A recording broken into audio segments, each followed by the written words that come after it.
नमस्ते दोस्तों, आज हम गर्भावस्था की दूसरी तिमाही में कदम रख रहे हैं। एक ऐसा दौर जो न सिर्फ शारीरिक बदलाव लाता है बल्कि आपके अंदर एक नया एहसास भी जगाता है। यह वह समय होता है जब आप अपने अंदर पल रहे नन्हे मेहमान के साथ एक गहरा संबंध महसूस करने लगती हैं। उसकी हर हलचल आपको एक अलग ही खुशी देती है।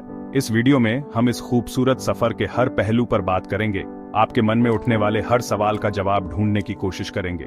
हम जानेंगे कि आपके शरीर में क्या बदलाव हो रहे हैं, आपके शिशु का विकास कैसे हो रहा है और आपको किन बातों का ध्यान रखना है। तो चलिए इस खास सफर में आपके साथ कदम से कदम मिलाकर चलते हैं और इस अनमोल अनुभव को और भी यादगार बनाते हैं। दूसरी तिमाही में आपके शरीर में हार्मोन्स का स्तर बदलता है, जिसका असर आपके मनोभावों पर भी पड़ता है। एक पल में आप खुशी से भर जाती हैं तो दूसरे ही पल आपको उदासी या चिंता घेर सकती है। ये बिल्कुल सामान्य है। याद रखें, आप अकेली नहीं हैं।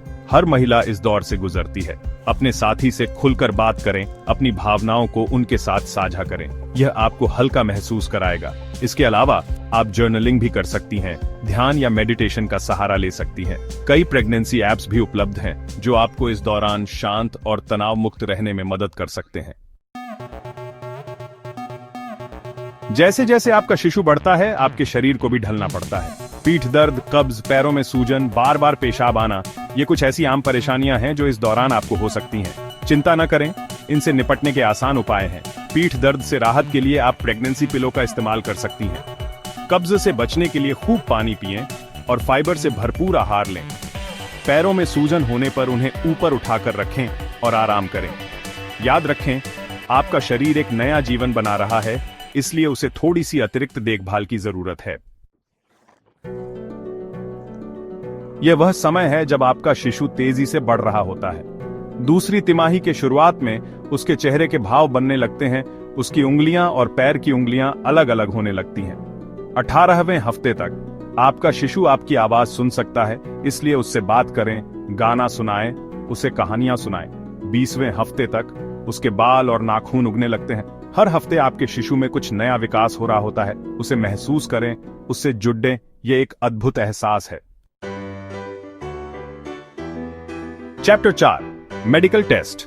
आपकी और शिशु की सेहत के लिए दूसरी तिमाही में कुछ जरूरी मेडिकल टेस्ट करवाने होते हैं जो आपके और शिशु के स्वास्थ्य की जांच के लिए महत्वपूर्ण होते हैं।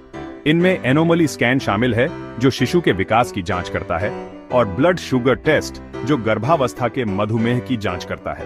इनके अलावा आपके डॉक्टर आपको कुछ और टेस्ट भी करवाने की सलाह दे सकते हैं। किसी भी प्रकार की शंका होने पर अपने डॉक्टर से खुलकर सवाल पूछें, वे आपकी हर शंका का समाधान करेंगे। चैप्टर 5, तैयारी शुरू करें। नन्हे मेहमान के स्वागत के लिए अब समय आ गया है कि आप अपने नन्हे मेहमान के स्वागत की तैयारी शुरू कर दें। शिशु के लिए जरूरी सामानों की लिस्ट बनाएं, जैसे कपड़े, डायपर, पालना आदि। अपने साथी के साथ मिलकर आर्थिक योजना बनाएं, अस्पताल के खर्चों का अनुमान लगाएं, अस्पताल का दौरा करें, वहां की सुविधाओं के बारे में जानें। अपने डॉक्टर से डिलीवरी प्लान पर चर्चा करें, अपनी पसंद और नापसंद के बारे में बताएं। चैप्टर 6, पार्टनर का साथ। इस सफर में आपकी ताकत, दूसरी तिमाही में आपके पार्टनर की भूमिका और भी महत्वपूर्ण हो जाती है। वे आपके साथ प्रेगनेंसी क्लासेस अटेंड कर सकते हैं, शिशु की हलचल को महसूस कर सकते हैं और आपकी भावनाओं को समझने की कोशिश कर सकते हैं। उनके साथ खुलकर बात करें, अपनी चिंताओं और खुशियों को साझा करें। यह आपको भावनात्मक रूप से मजबूत बनाएगा और आपके रिश्ते को और भी मजबूत करेगा। याद रखें, यह सफर आप दोनों का है, इसलिए इसे साथ मिलकर एंजॉय करें। नए जीवन की शुरुआत, प्यार और उम्मीदों से भरी दोस्तों, गर्भावस्था की दूसरी तिमाही भावनात्मक और मानसिक तैयारी का समय होती है। अपने शरीर को समझें, अपने शिशु को महसूस करें और अपने साथी के साथ मिलकर इस खूबसूरत सफर का आनंद लें। अपने मन में उठने वाले हर सवाल को पूछें, किसी भी प्रकार की शंका को मन में न रखें। याद रखें, आप अकेली नहीं हैं, हम आपके साथ हैं। नए जीवन की शुरुआत प्यार और उम्मीदों से भरी होती है। इस अनमोल तोहफे को पाकर खुद को भाग्यशाली समझें और इस खास सफर का हर पल जिएं।